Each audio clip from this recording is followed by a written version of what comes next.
Let's get you to Tel Aviv now. You're looking at CBS News foreign correspondent Debora Patta standing by there. Debora, good morning to you. How is the president's meeting with Syria's leader being viewed there in Israel?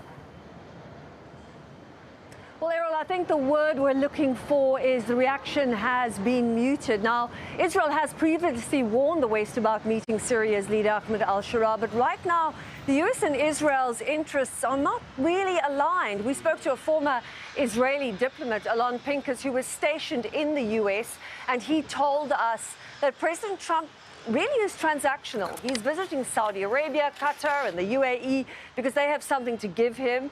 He met with al-Shara, it seems, at the behest of the Saudi crown prince, but he told us that Israel has nothing really to give Trump, and that if Prime Minister Benjamin Netanyahu wants to get on Trump's good side, remember that it doesn't appear that Trump is going to make a stop in Israel. He needs to make a deal to end the war in Gaza and bring the hostages home. Errol? That's a very interesting point, Debora, and I want to speak more about what is happening where you are. Israeli forces have continued airstrikes over Gaza, and this is after Hamas released that Israeli-American hostage, Eden Alexander, on Monday. What does that tell us about where things do stand today?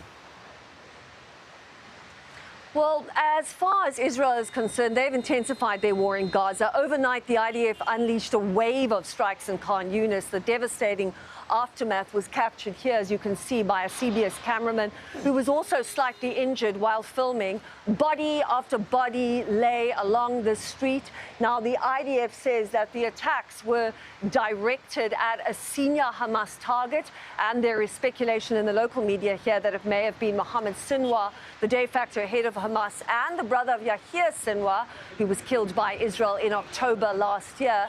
There's been no official confirmation, however, and those strikes continue today. Errol? It's really dramatic footage there, Debora. And what impact is the continued fighting having on civilians still living in the enclave?